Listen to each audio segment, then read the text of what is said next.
Osmium Ordinance. We have the newest community MvM campaign hosted by Potato MvM. This operation opened a charity drive for the Cure Alzheimer's Fund, and it was ran on July 7th all the way to the 25th, at least initially, because the deadline was then extended to August 1st. It's a relatively short amount of time to complete this operation, but hey, at least it was more generous compared to the previous operation covered on the channel. Well, regardless, Osmium Ordinance has 28 missions in total, featuring 7 intermediates, 14 advanced, and 7 experts. We're gonna put these missions in a tier list to see which ones are good and which ones were not so good.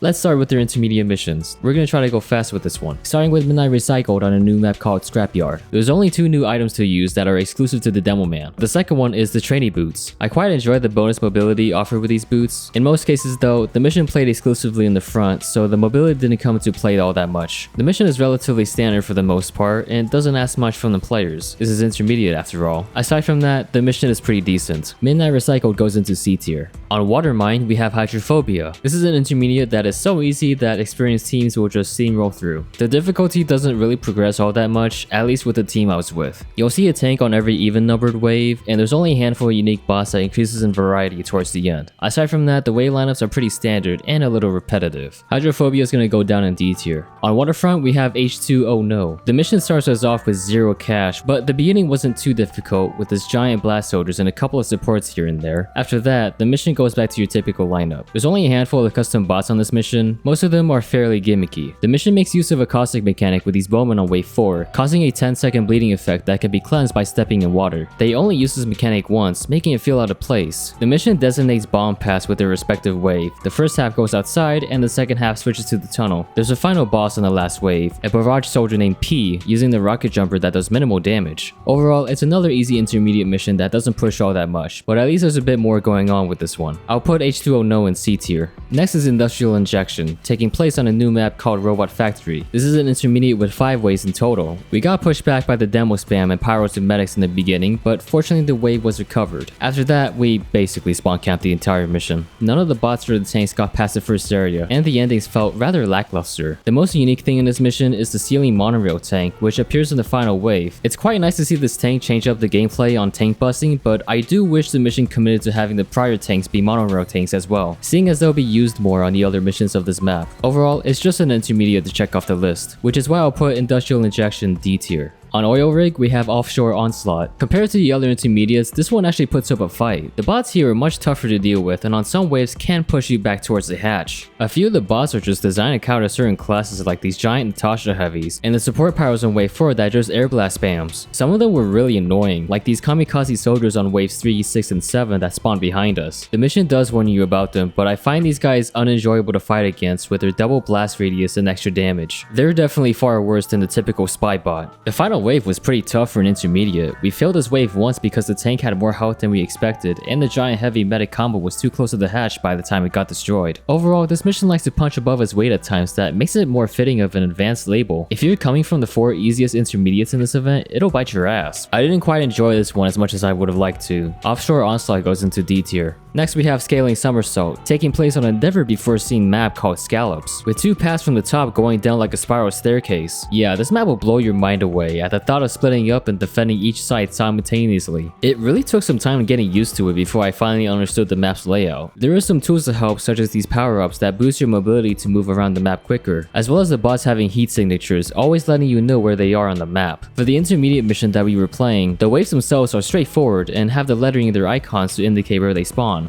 Really, the only challenge here is coordinating with teammates that can either be a hit or a miss. There's also this weird problem I kept coming across where a few bots were ignoring the bomb they are assigned to, instead going for the bomb on the other side instead. Aside from that, I think most of the waves are well designed for an intermediate. The final wave does get a little difficult with its sprinting robots that can just overwhelm you if you can't hold them back. Then there was a squad of giant soldiers from both sides, and here you'll be facing a ton of rocket spam as well as their respective buffs. The side with the Contra was definitely top priority due to their extra speed, speed. Overall, it's a pretty decent intermediate all things considered. Once again, there is a team coordination check from the map itself, so results can wildly vary for everyone. For me at least, scaling Somersault deserves an A. Calendartillery is our last intermediate on the list. It's on Rottenburg, and fortunately the best was saved for last. The mission is very good, with lots of scripting and creativity done here. The skybox changes every subsequent wave, and the robots have cosmetic changes to go with a certain theme, such as summer, Halloween, and winter. There's also a narrative written alongside this mission. To summarize, our main antagonist, the General, is attempting to capture Rottenburg only to be thwarted by the defenders, or us in this regard. The General taunts and berates us over the course of the mission, sending robots in hopes of claiming victory only up until the very end where he finally shows up as the final boss. He first rides in with his Humvee with a turret on it. When he gets to half health, he jumps off and uses their minigun, on top of having some banner effects. In the final moment, the General asks for one last favor, to honor his death by using the golden pan and executing him. Aside from the extravagant content to be seen, this mission suffers from being just a little too easy. The General especially was killed very fast and did not move beyond the first area. With that being said, I still think this mission is still among the best, and for that, Calendartillery is an S tier mission. Next, let's move on to the advanced mission lineup. Starting off with Frantic Flood, which puts us back in Robot Factory. There's only one custom weapon, which is the new minigun called the Overloader. It gives the haste power up on Ubercharge, which basically increases the speed of pretty much everything. It's a decent minigun, but unfortunately this is useless for the Pyro, since increasing firing speed doesn't work for the flamethrower, so they don't have any sort of DPS increase from it. The mission sends 2 tanks, and unlike the intermediate before, the first tanks we see are monorail tanks, favoring Soldier and Demo for tank busting, but Pyros can get by using the Dragon's Fury as well. But holy moly, this mission uses way too many tanks. You're always dealing with at least 2 monorail tanks whenever they're featured, and it gets more absurd when they double up by having standard tanks and monorail tank supports on the last few waves. Wave 6 is also the only time they use standard tanks, so they stick out of place. For the bots in particular, there's nothing too remarkable. There only has been a few problematic subwaves, such as the end of wave 5 where you have to deal with double giant combos with an Uber medic. They will resort to crit spam towards the end, compensating with the high payouts per wave.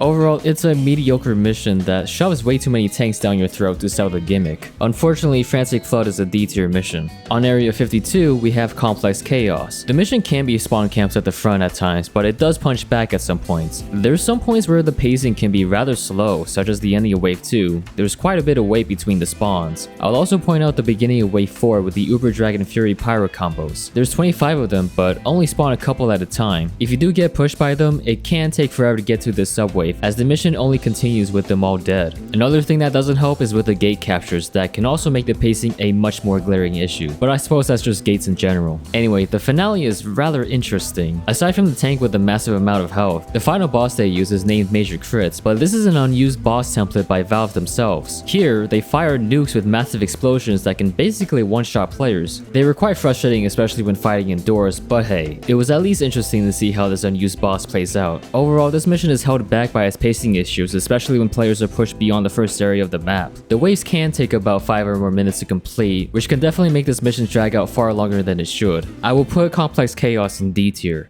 Back on Waterfronts, we have Unescapable Undine. This mission has a few custom bots that do stand out a bit, like the giant soldier that shoots 2 rockets per burst and an armored giant burst fire scout. There's a couple more that are just stronger variants of existing bot templates, though there's some giants that are just one-offs in a way that makes you forget that they existed on some particular subwaves. Despite that, I found the waves fun to get through, and difficulty isn't particularly a slouch on this one. The final wave can prove to be a challenge if you can't manage between the giant Uber combos and the tank. The mission ends with the final tank and with crit spam, including these giant soldiers spawning in groups of 4. Despite having 1 or 2 wave fails, I still had a good experience with this mission. I think Unescapable Undine deserves a B. Swamp Fever. Yeah, this mission along with a brand new map called Bogland is a reference to Left 4 Dead 2 with the same campaign title. This mission has 4 waves and it's pretty okay. I found the waves to be a little repetitive when they constantly spam hordes of common boss with few giants after another, and the endings weren't particularly grandeur. The robots are pretty standard for the most part, though there were a couple of new ones we haven't seen before. There's a Girardi sniper boss at the beginning of wave 3 named Cobra King JFS. I'm guessing this is a reference to a YouTuber with a similar title.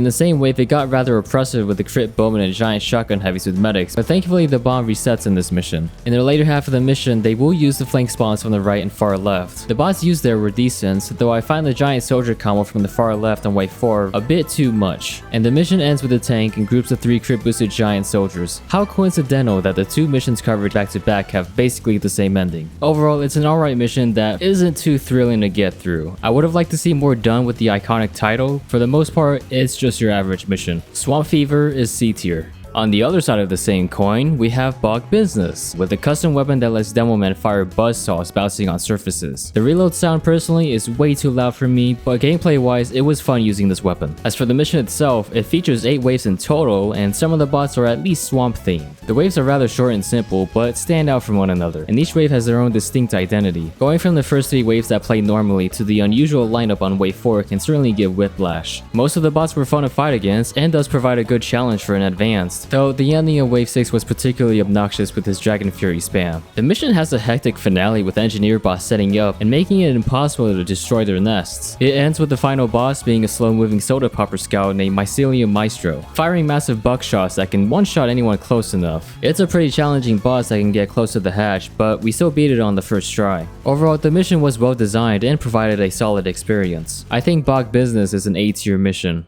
Scallywag brings us back to Scallops. It was rather awkward beginning this mission. There was skill issue with the team, which resulted in an immediate wave fail. On the second attempt, everyone focused on A side, killing every robot there, leaving only B side to defend on the first wave. But from here, everyone got the gist of it, and the mission progressed normally. From what I played, the mission is pretty alright, and as with the intermediate before, there's some issues with the bot's priority on what bombs they're supposed to escort. Aside from that, most of the bots provided a reasonable level of challenge. Though, waves 4 and 5 does like to resort to giant spam with his soldiers on A. In the finale, there's plenty of giants, some crit spam from the common bots, and 3 tanks to destroy. I think they overdid the amount of health for these tanks, making them cut it really close at the end, such that we had to resort to using crit boosting canteens for them. Despite the huge cash injection up to this point of the finale, I would have much preferred that it not turn out this way. But overall, it's a pretty decent advanced mission. I've had a team that became relatively proficient with the map's layout, so I may have missed some things. For now, I'll say that Scallywag is B tier. Going into a different map named Flower Field, we have Flamingo Flame, with the longest amount of waves at 9 in total. Despite that, the time spent here is comparable to other missions, maybe even quicker in that regard. The mission starts out easy, and will get harder over the course of the mission. There was a big difficulty spike not too far from the midpoint, particularly with the giant battalion soldiers with armored medics. All of the waves here have some sort of fire type robot, whether it be the pyros or the Gru Heavies that sets you on fire with a punch, which goes along with the mission's title. Many of the endings of each wave were good for the most part, with the exception of wave 7 having all 3 super scouts spawn at once. They died really quick, making the ending fairly lackluster, and the mission ends with crit spam. Overall, the mission plays pretty decently, and I'd say that Flamingo Flame goes into B tier.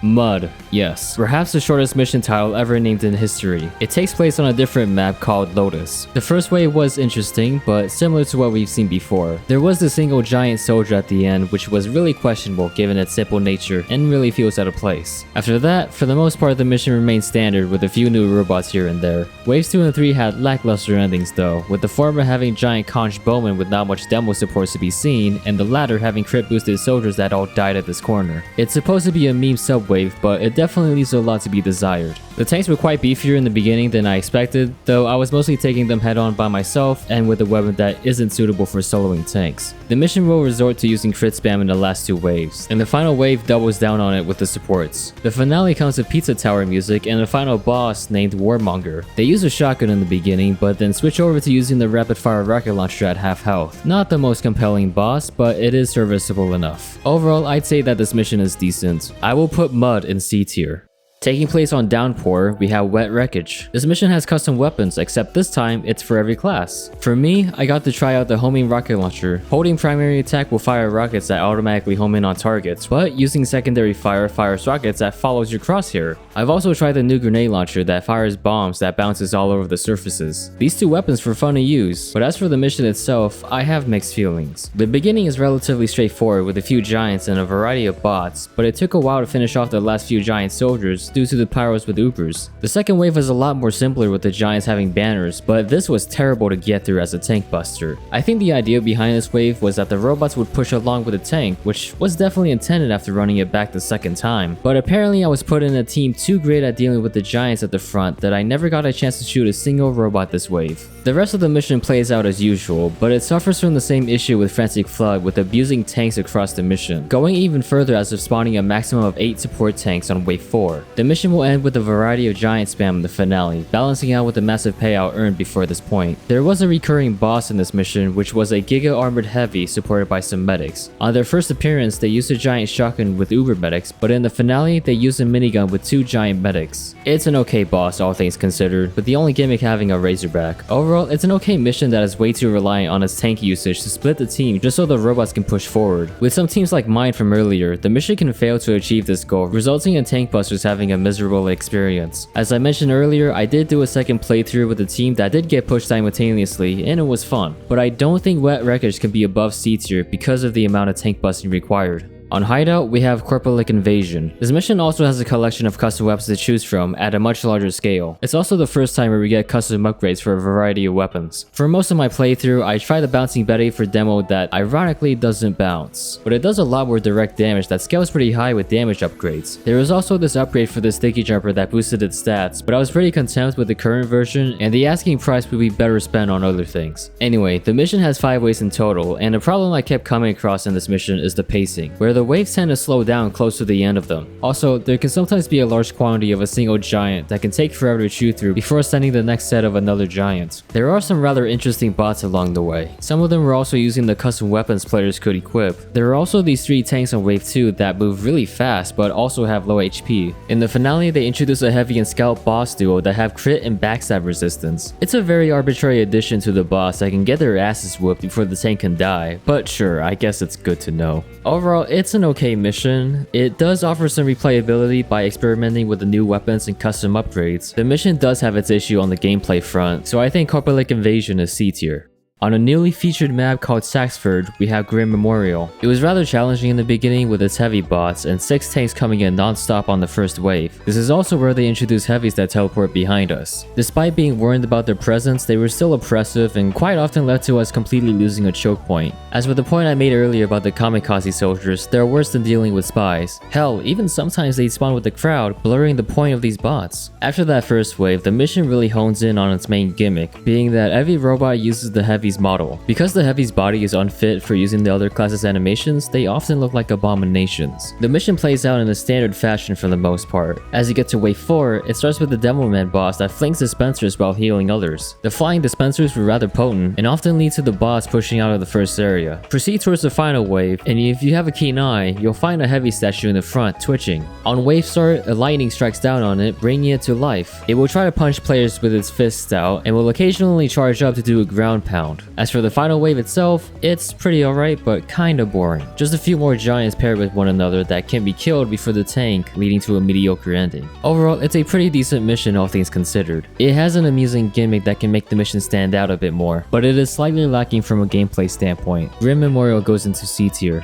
On a brand new map called Mansion, we have Property Inspection. Now, I will say immediately that this is the worst mission I've played in this tour. One of the things that ruins this mission is the extreme amount of tanks you'll be facing. After the first wave, I count 6 waves in a row that they send tanks non-stop. Sometimes you'll deal with 1, other times you have to deal with 2 that split off, and one time they even send 4 tanks back to back. These tanks have so much health that it was completely unbearable to run anything else other than a beggar's bazooka or a flog for them. The map also really isn't that great. Aside from the questionable art pass that doesn't really have a lot of cohesion, the layout is large and symmetrical with 2 splitting paths. It has this massively open space at the entrance with barely any cover, with the nearest pickup at this platform that leaves you exposed to a lot of gunfire. There's a room on the right that has this strange issue where the bots jump on the table for no reason. For how relatively simple the lineups are per wave, the mission likes to employ a shit ton of a singular type of giant, making some waves tedious to get through. Look no further than wave 7, where the mission spawns 23 giant pyros. Any soldier player will be befuddled at the fact that every giant pyro here can air blast. Then we get to the finale, which was completely awful. The Wheel of Fate covers everyone in milk, so any bot that hits you gets your health back. The supports in the finale include the Bomb Scouts that can carry the 3 bombs with invincibility, forcing you to wait it out just so you can kill them. There is also long-range pyros covering every area with flames, making the game extremely horrendous to play. Among the myriad of these annoying bots, you need to kill the boss named Property Inspector. This boss has a secret gimmick of dealing critical damage to wet players, plus they have rocket specialists holding players in place on a direct hit. The healing and damage this clown has is so substantial. We tried so many times to see if this fight was possible without the heavy, only to constantly get pushed back to the hatch and fail over and over again.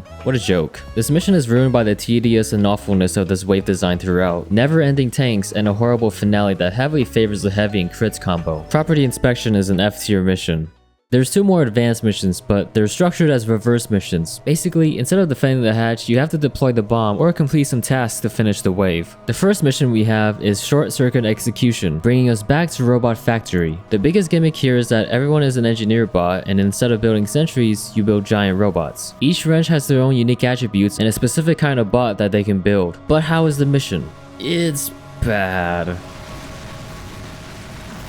Aside from a few technical issues within the first minute of the mission, the first wave requires you to repair these giant dispensers around the map. The robots here would destroy you, and that's because you're supposed to let the giants fight for you. I'm trying to use the Wrangler to help push my giant forward, but it's rather clunky to use. There's no toggle function, so the whole time you're using it, you're just holding right click to move it around the map. Also, this first Giga dispenser is at a horrible location. It's an uphill battle that our team was greatly disadvantaged at, and this dispenser here is just for unlocking the force field 5 feet from our spawn, only to repair the next one that sits a couple inches away before the next force field. From here, the wave finally progresses at a normal pace, up until you get to the boss. It is a Chief Blast Soldier with 20k health that is just super boring to shoot at. The knockback barely works on the giants. All it does is infuriate the players by making them micro-adjust the giant's positioning. After we kill the soldier, we repair the last giant dispenser to progress onto the second wave. Here, the only support we have is a giant heavy that needs to be protected, and we have to help him capture 3 zones. Now, if you don't rush towards the first capture zone and build your giants here, this part becomes insufferable. The wave throws out a shit ton of robots and spawn points so close to the zone that it makes it impossible to move up after you lose control. You'll get swarmed by the heavies with Ubers, Scouts, Flock Pyros, and giant charged soldiers, and if they keep you down the ramp, you fail. The second control zone wasn't that great either. It's on top of a jump pad, which in the original map, this is a shortcut to get to high ground. Unfortunately, this is completely inaccessible in the mission. So either you go into the direction with a ton of bots, or go all the way around through this left path where the first giant dispenser originally was. But good luck staying up here, because on the same side, a giant blast soldier will use knockback to knock you off and force you to go around again, running into the same problem of robots designed to exclusively piss off the player. The next zone takes us to where the Chief Blast Soldier died from the wave prior. Ignore everything outside that's still alive and defend the zone for the next 2 minutes. Then the wave can complete. The third and final wave requires you to capture 3 zones to lower each force field separately. We are supposed to capture the zone higher up to lower this force field, but this capture zone in the left does not do anything. This zone never locks up upon capture, tricking players into thinking that this is an important objective. I wasted so much time trying to capture the zone that ended up not mattering in the end. Before we could lower the barrier on the hatch to win the game, we are teleported back to the first capture zone, putting us in a fight against a boss named Monochrome. The gimmick this boss has is that they're on a gray team and will attack and be attacked by red and blue teams simultaneously. If only the former was more relevant, because most of the time red just wants to focus on us. Apparently it's possible to roll an alternate version of the boss with different dialogue to go with it. After you defeat Monochrome, they disappear from the map and unlock the hatch for us. Thanks to the time extension, we were able to finally complete the mission. Overall, it's a neat concept of a mission that unfortunately did not nail the gameplay design. The objectives are alright, all things considered. However, there are so many problems with the gameplay that interferes with the execution of the concept. All I can say about this mission is wasted potential. The only reason I think Short Circuit Execution goes into D tier is that I still think the concept itself is salvageable. Moving on to the second reverse mission on this list is Spatial Impasse, taking us to a space-themed map called Space Post. You are dropped down from the sky upon loading into the map, a pretty open area with the upgrade station in the small building, as well as the booth near our actual spawn, allowing you to set up your preferences. There's even an option to enable robot view models, which is impressively well made. The overarching objective of this mission is to escort the tank to a hatch. Basically, you're playing a payload map. The tank has a blood storage that must be maintained with blood vials that are obtained from killing the red humans and the blood bots wandering around the map. There's also the zombies that drop toxic vials that doubles the vials on hand, but making you bleed for a few seconds. Deposit enough blood vials and you will unlock the ability to become a giant, boosting all your stats to combat the onslaught. The duration is based on how many vials you deposited and decays as you use giant mode. This mission has 3 objectives split between choke points and will change per wave. On the first wave, you have to kill 10 blood bots. I'm guessing this is a way of introducing their importance to the mission. Next, you need to escort a scout from the far back of spawn to the tank in order to progress. Now, this is just a nitpick, but this doesn't really make any sense. They're just a normal bat scout that requires hand-holding to sacrifice himself to the blood tank. It feels like a filler objective that has no bearing in the long term. Same goes for the next objective, where we have to find 5 briefcases and bring them back to the tank. Briefcases? Really? Once we put him on the tank somewhere, the tank will finally deploy the bomb and end the first wave. On the next wave, we have to beat up some giant gauntlet heavies and destroy some stationary bombs on the path before they blow up along the way. At the second checkpoint, we have to supply these blue blood bots upstairs, which feels counterintuitive given that the blood vials are supposed to be for the tank, otherwise they start draining health. Kill some more stationary bombs, and at the end, the tank carefully deploys the bomb on this cart for us to push into the actual destination. It's quite an amusing end to the wave. At this point, you might be asking why I'm skipping past the topic of the bots, but the reality is that the bots are straightforward. They're not overly complex, which perfectly fits with how the mission is more objective focused. The entire time you're playing the third and final wave, you have to deposit TNT across 20 barrels, and only 12 can fit in each. They're all over the entire map, and honestly borders on the point of tedium. Some of these barrels could have been cut out, such as the first area, since the point of this objective is to blow up the entire facility itself. You deposit blood so you can resupply on TNT, but once you fill out the meter, it's possible to deposit more than you need to, which is counterproductive to the overarching goal of the wave. The second objective is to capture and maintain 3 zones. B and C are manageable, but it's possible that they can backcap A, which is at our spawn. It's really inconvenient rather than engaging. Put more blood into the tank, deposit more TNT, then out of the wormhole above the facility comes out a cryo-frozen pyro that we need to shoot at in order to progress the wave. Once we break the ice, the giant pyro will join us on the final push to the hatch. More blood, more TNT, deposit the last few into the barrels within the red spawn, and when all barrels have been filled, it's time to detonate them.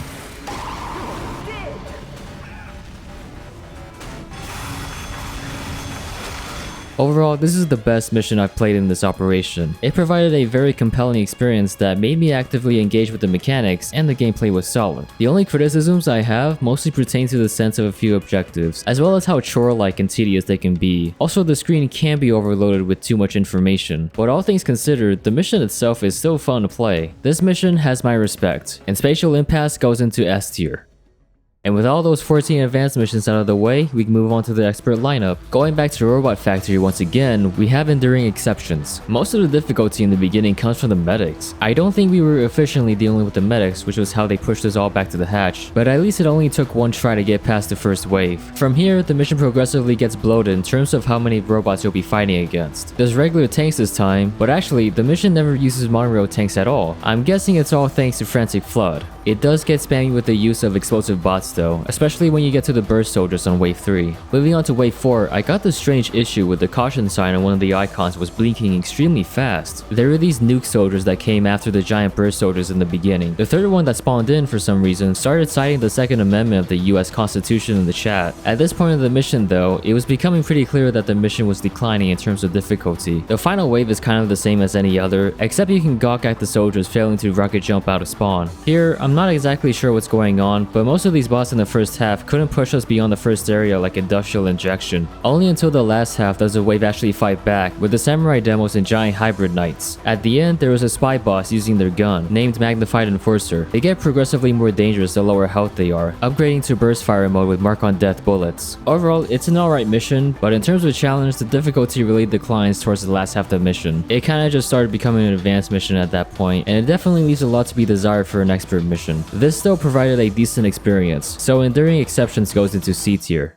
We're back on Rotenburg with an expert called Germanium Gearbox. The beginning wave is your usual fluff with the giants all consisting of different types of soldiers. From here though, they'll use a myriad of custom bots. Some were kind of on the annoying side. The entire first half of wave 2 has you constantly on fire due to the Cowmangler soldiers causing afterburn. It's pretty miserable without a dispenser or medic to go around. There are some giant charge soldiers with armored shield medics, and at the end, a giant heavy was squatted with the last of the Fire Mangler soldiers. Wave 3, not much to say about this one. It's fairly standard aside from a couple of spies with enforcers spawning behind us. I was mostly taking care of the tank due to their sheer amount of health, and we almost lost a wave due to the giant pyro suddenly being able to air blast in the last half of the wave. The fourth wave has this wooden barricade explode out of nowhere for our first boss encounter, a giant sticky bomb demo named Scotch Tape that came with a giant crit boosting shield medic. For a boss that cheated their way through the first area of the map, it's not exactly a compelling fight. We kill some more giant demos with medics and end the wave by destroying the brass beast heavy. The next wave repeats itself again, but doesn't destroy the wooden barricade, further raising the question as to why the previous wave needed to do that in the first place. The boss is a bit more interesting around, which is a soldier that shoots nukes named Extraterrestrial Exterminator, and by interesting, they insta-killed most of her teammates, which is how it got this close to the hatch. Just like with wave 3, I was on tank duty for the rest of wave 5, and these tanks have gargantuan amounts of health and were spaced very close with one another. This tank had just about the same amount of health as the first one that a brass beast heavy and a charismatic charging me was needed here to beat this wave. In the finale, we open up to a giant heavy with a popping giant medic. A short while after, there is an army of giant claymore knights. At this point, they're kind of a meme and didn't push past the tunnel. The rest of the heavies came out as giant yetis with giant crit streak shield medics. Coupled with the last two tanks to deal with, it was a rather close call at the end with their heal on kill attribute. Overall, I'd say it was a decent expert mission. Our team was pretty stacked with a heavy medic combo and a sniper that was dominating the entire mission. There were some parts I didn't like, such as the first half of wave 2, as well as the tanks taking quite a long time to get through. But generally speaking, the mission isn't too bad, and I believe Germanium Gearbox goes into B tier.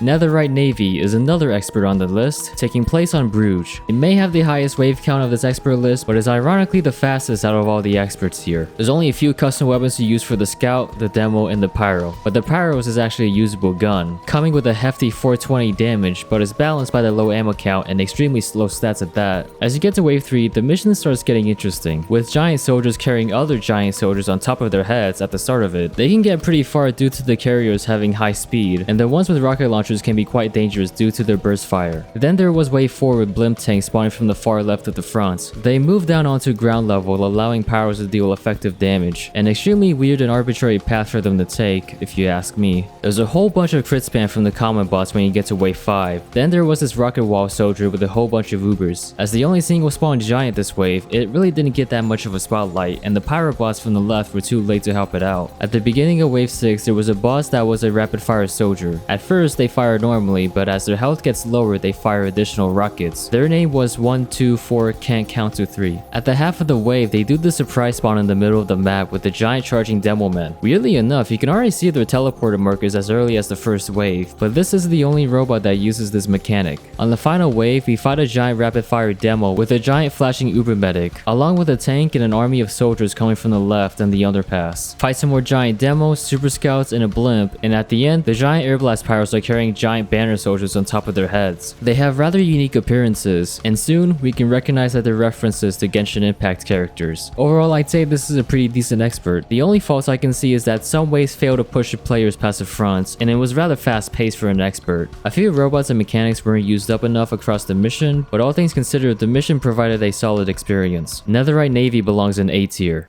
What the Scallop brings us back to, you guessed it, scallops. Jumping straight into it, each wave had particularly unique lineups with different ways to approach them. Although I didn't find wave 1 too bad, the sprinter pyros were awful due to their speed. There were these giant speedy caber demos on wave 2 that made body blocking a death sentence, at least on the first hit. It made bringing weapons or upgrades with slowdown effects necessary for them. Then you get to wave 3 with a lineup of bullet sponges, with most of the commons being mini giants. The bots feel like they never die, especially when you let them upgrade the bomb for too long. Wave 4 was definitely challenging due to how it's structured. There's 13 scouts on B to watch out for, and at first they send just one super scout in the beginning, but after a while they will send a group of 4, and then ending it off with the last 8 of them during the finale. This may not seem bad, but the reality of it is that you have to destroy the tank and the bots on A as fast as possible, otherwise you'll just get completely swarmed at the hatch and lose. We managed to figure the wave out on the second attempt, ending with the same bizarre issue of bots going to the other side's bomb. Wave 5 has you facing tank spam on both sides of the map. Once again, you will get pushed back to the hatch and even having to resort to buying crit canteens at the end of it. Then on wave 6 you have Fury Pyros with medics on B, while the giants walk down from A with a shield medic. This side can get ridiculous because you have to approach the squads from flanking angles while being punished for long range projectiles with the heavy, and at the same time risk being insta-killed by the burst soldiers. It's even worse when another group will spawn not long after, and with not a lot of angles to safely approach them halfway into the hatch, the wave can be completely unrecoverable. For this part, we left the sniper to take care of the pyros while everyone else helped with the giant squads. On the final wave, they send everything we've seen up to this point. Each side has to deal with a tank along with fast moving giant spam. As you finish up the first tank on either side, there will be an additional tank spawning in. There's more giant spam, plus a few more sprinting crit boosted commons. The second tanks will get close to the hatch, and just like last time, you'll need crit canteens. Overall, the mission was pretty good, but it really likes to try and punish hatch camping. But most importantly, it demands some sort of good coordination between teammates, and I think when that's been met, the mission plays out pretty well. I only only have a couple of gripes about the bots, such as the bullet spongy mini giants and the squads of giants in wave 6 that were slightly way over the top and really doesn't play well with the second half of the map. They can certainly drag the mission down a bit, which is why I'll put what the Scarlet in B tier.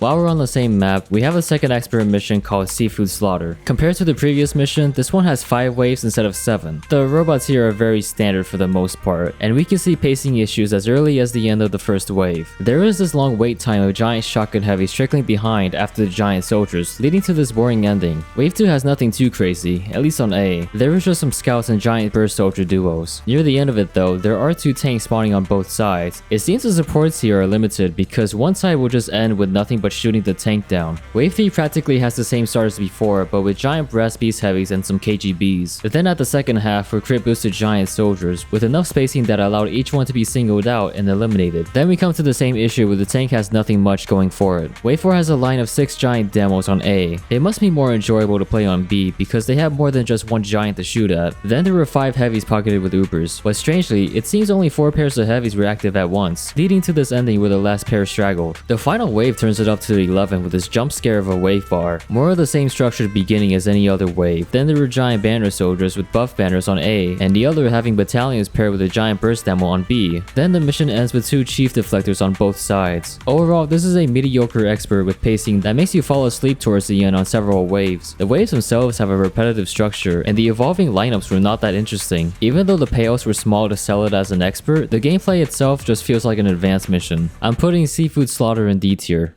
Death's Door, a pretty grim title that brings us to Derelict. There's only 4 waves, but they all come with massively bloated wave bars. Here we see hordes of common bots surrounding the giants pocketed by medics. At the midpoint, we all got pushed back to the hatch. Here, this part of the map is insanely choke pointy, with enough space that a single tank can completely fill up. The ending was rather slow though. There were super scouts that were coming in one by one. Aside from that, the first wave wasn't so bad. On the next wave, you have a whole lot of crit spam with the crit boosted black box soldiers. It made things rather hectic such that it forced us back to the hatch. Then we got blindsided by the giant scouts, forcing a wave restart. Another problem that was coming up is the amount of flanking the robots do. Once the bomb gets past this choke point, you constantly have to watch the side of these bunkers, and it's not even obvious that they do so, at least from this perspective of the choke point. Anyway, we held down most of the bots down at the front, until later being pushed through this unusually narrow pathway on the right. From here, we can proceed further. On wave 3 comes a tank pushing with a whole bunch of soldiers and heavies. Again, we were pushed back to the hatch, and this is where things can get really bad. You have to deal with the tiny super scouts that can occasionally flank around the main path. Then there's the crit boosted bison soldiers as well as a chief demo spamming crit grenades, basically turning this area into a bullet hell. If you don't have crit resistance here, you will lose, and you'll need it for the chrono barrages that will get pocketed by giant crits medics. Towards the end, there was a giant boss duo of giant scattergun scouts named the Boston Bounders. It's nothing too crazy. Our heavy basically annihilated the both of them. The last wave has massive swarms of scouts and burst fire conch soldiers. At this point of the mission, the boss will utilize the flanking paths to their full advantage. Some of the bots will just veer off from the main group and go through them. In the last half, there's swarms of demo bots, and oddly enough, there's a chance the Persian demos will trap themselves within the map's geometry. After the giant bowman and the giant shotgun heavies, there will come giant rapid fire demo man dealing double damage. The first one coming with the last giant bison soldier wasn't too bad, but the second one was far more dangerous. It comes behind the last tank of the mission with the giant medic. Staying back at the hatch basically means a death sentence, and as soon as they get to the hatch with their medics, it's over. After 2 attempts, we finally managed to kill this final pairing and finish the mission by killing the Persian demo that got stuck in the map. Overall, it's a decent expert mission all things considered, but this mission really doesn't play very well when the team gets pushed back to the hatch. Then there's the annoyance of the map's layout and how often the bots use flanking paths that really doesn't want you to push up past the bomb. From what I've experienced, that story goes into C tier.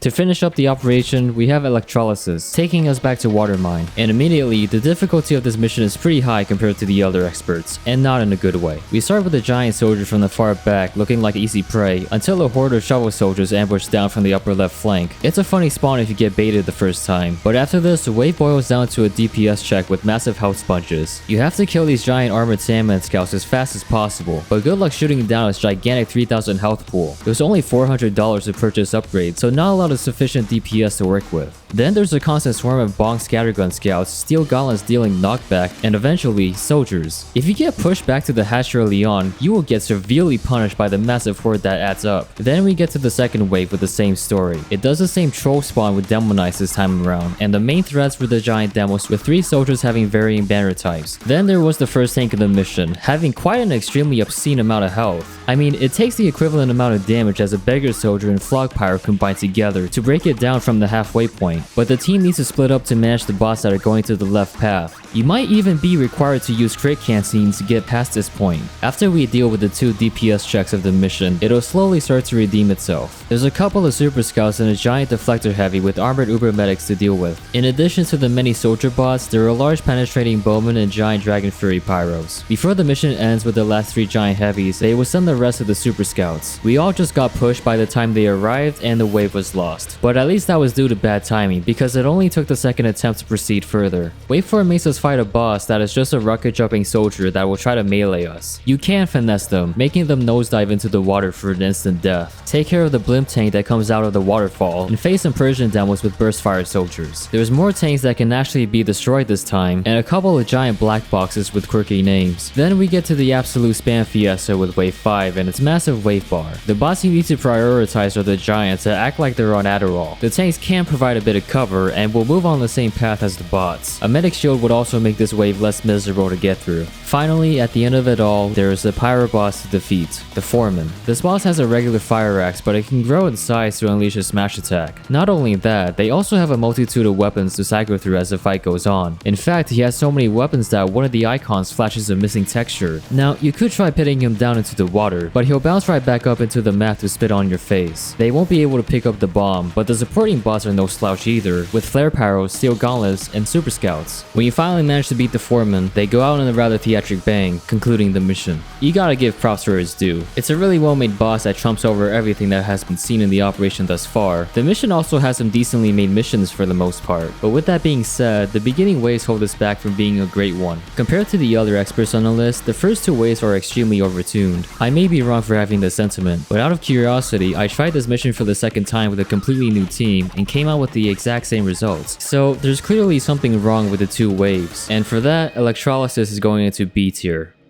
And that wraps up every mission reviewed in Osmium Ordinance. A pretty decent tour all around if you ask me. There's only 2 medals that could be earned from just completing the missions. One is for completing 6, and the second for completing 12 in total. There's also a few more, but they can only be earned by donating to the fundraiser for Cure Alzheimer's. And I'm pretty sure that every medal here can't be earnable anymore. But all of the missions here have moved on to the Potato's archive servers, so you can still get the first-hand experience. Let me know how this operation went for you if you managed to play the missions. As always, subscribe, like if you've enjoyed the video, and if you didn't like it, go leave a comment why, and I'll try to do better next time.